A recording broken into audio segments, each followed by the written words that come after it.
everyone, and welcome. Wait, no, that's not it. Good morning, everybody. Welcome to a very beautiful and exciting day in the canyons. This is a very special car, a very special treat that Acura has extended to us during a press drive. And what I'm going to do today is not only explain why the Acura Integra Type R is such a great car and so important, but why it makes me owe Honda and a lot of people a very big apology. So this is a 2001 Acura Integra Type R. They sold the Integra Type R in the late 90s and very early 2000s in the US. They started selling it a little bit earlier in Japan.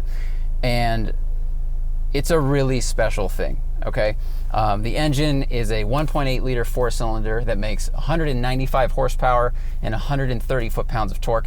Peak power is at 8,000 RPMs, okay? Redline is 8,400.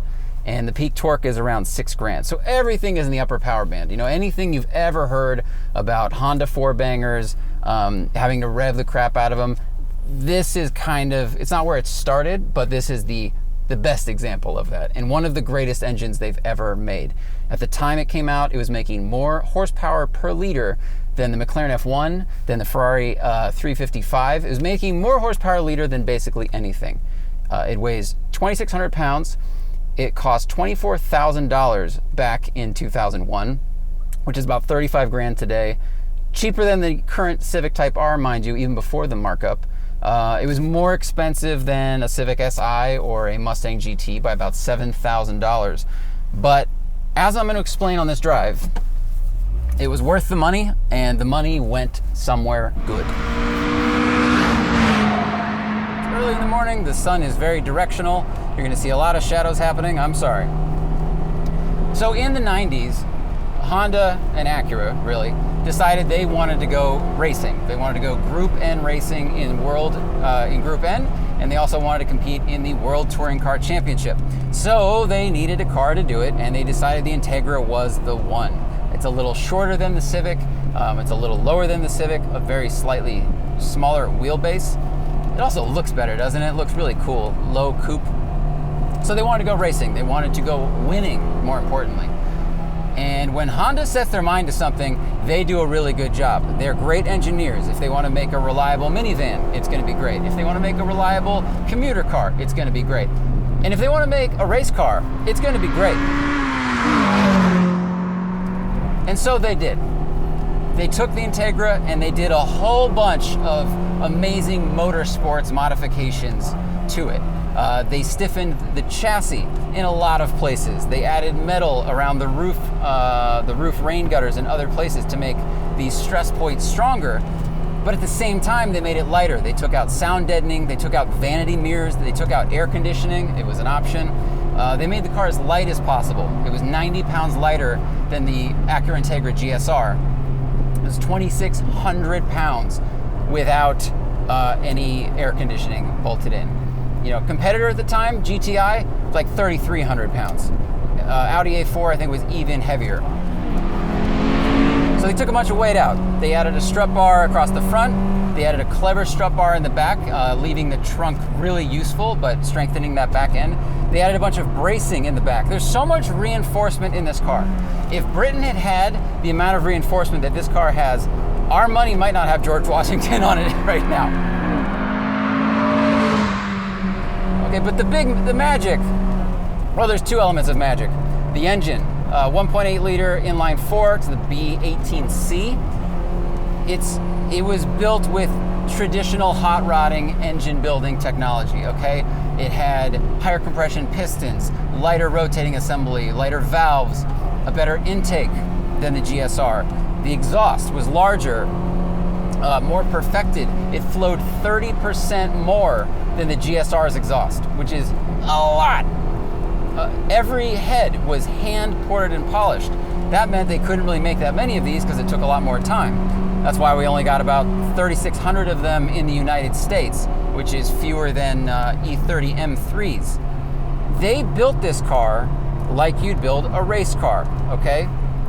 They put attention in the engine, attention into the chassis, and the suspension. The suspension has double wishbones all around. Now, if you've been around cars a long time, you've heard that word thrown around. and you might know it's good, you might know people talk about it. The nerdy thing is that it helps the tires stay flat in the corner. So as I'm going through this corner, the car is rolling to the left. Double wishbone suspension adds negative camber on the outside tire, so the tire stays flat instead of going like this, and it adds positive camber to the inside tire, so that tire also stays flat. So your contact patches stay much more connected to the road. It's more compliant, you have a lot of travel, and again, the tires stay on the road. To highlight what a big deal that suspension is, because it's expensive and requires more parts than like a McPherson strut or some cast thing, the 2022 Porsche GT3, the one that's coming out now, is getting double wishbones up front for the first time, handed down from the Cup Car program. Yeah.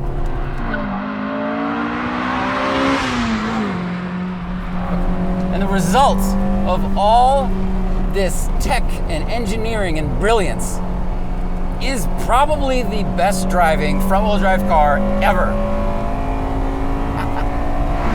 Oh my God, there's so many revs left. I'm running out of road. What makes it so good? I mean, it feels light, it feels low, it feels like I'm sitting on the ground. But the guy that was the chief engineer of this, Shigeru Uehara, was also the chief engineer of the NSX program and the S2000 program. And he likes his cars to be neutral. Some people say that the S2000 is snappy. Well, he likes to drive at the limit, and you have to be careful. This car has that feeling. Same feeling you get actually in a Fiesta ST. If you come into a corner a little too hot and you do a little bit of a lift, you'll feel the back end wanting to rotate around or rotating around. That is the sign of a great, great driver's car. Still revving. Can't even get to red line in third. God. Steering is hydraulic. It is a variable assist. I would say it's fairly communicative. I got to get used to the slower racks of the late 90s and early 2000s compared to modern cars. So requires more turns, more angle to go around these corners.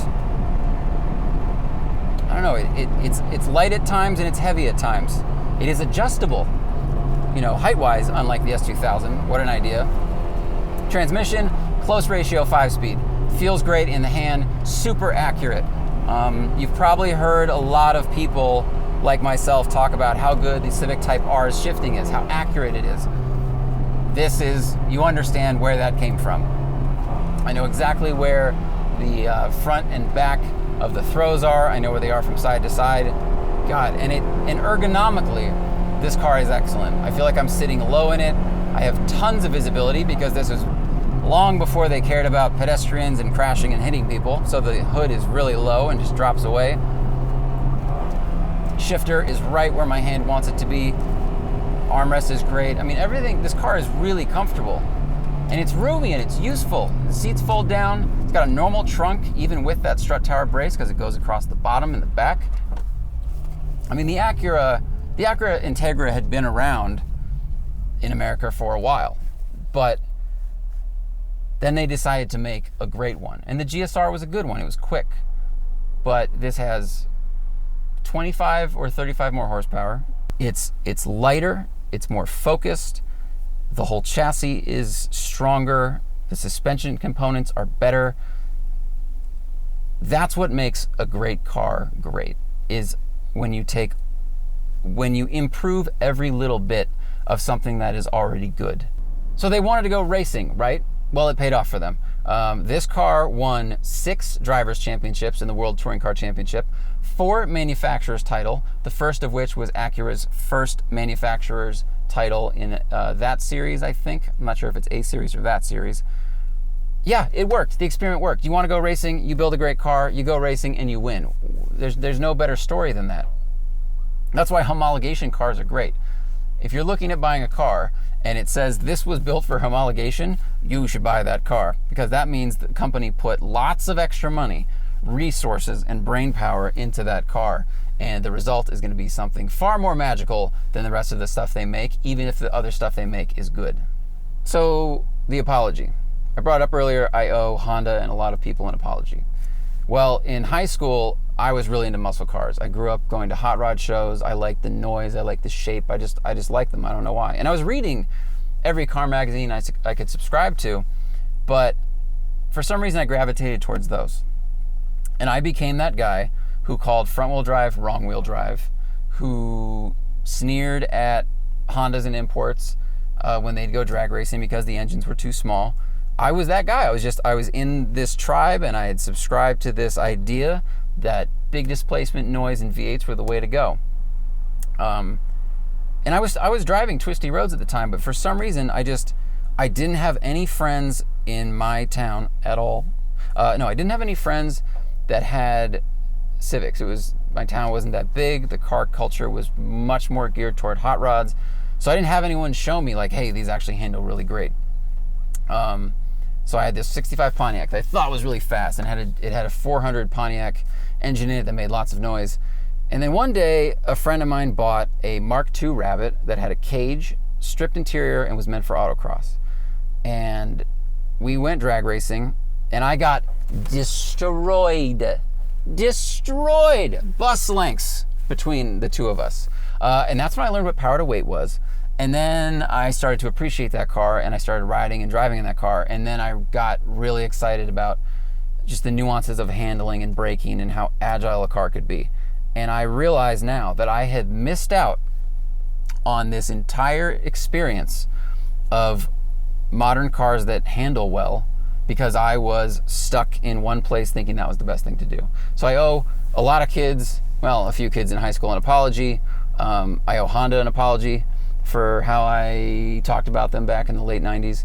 And what I would just give to you as some old man wisdom is, if you like a certain car or brand, don't do that. Okay, brand loyalty is a great way to miss out on a lot of really good cars. You like Fords, you think Chevy's dumb, you're wrong. Same vice versa. If you like Ferraris but you don't like Hondas, you like Hondas but you don't like Ferraris. Everyone makes something good and everyone makes something bad. Try to experience all of them. Same goes for driving disciplines. If you only go to the track for one kind of thing and you don't think that's for you, at least give it a try, and that way you know, because you'll probably learn something from every kind of driving discipline. Okay? If I had driven one of these back in high school, I would have known that cars can stop and turn, and that would have been really handy, because my car didn't do either one of those things, and it barely actually went in a straight line and didn't go very fast. The Integra is as magical as everyone has said. People have praised this car. The values are going through the roof, and for good reason. The handling is there, the power, the speed is there, as long as you're willing to rev the car out, which is really, really fun, because cars today, if you floor them and take them the red line, you usually go way too fast. The shifting is excellent, the ergonomics are good. I mean, this is kind of everything you want in a car, and it's going to do it forever because it's built by Honda, and it's going to last and last and last.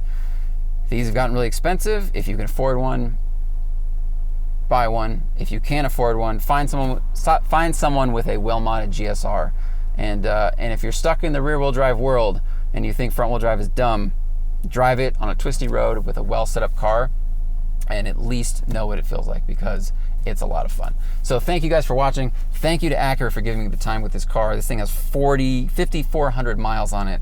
This is their museum car. There's plastic on the floor mats, and I'm really, really grateful that they let me drive it up here in the canyons. So yeah, that's it. Thanks for watching. See you guys later. And remember, always fight your tickets. Use code TST10 on the Off the Record app, available in the Android and iOS store, or go to offtherecord.com/TST.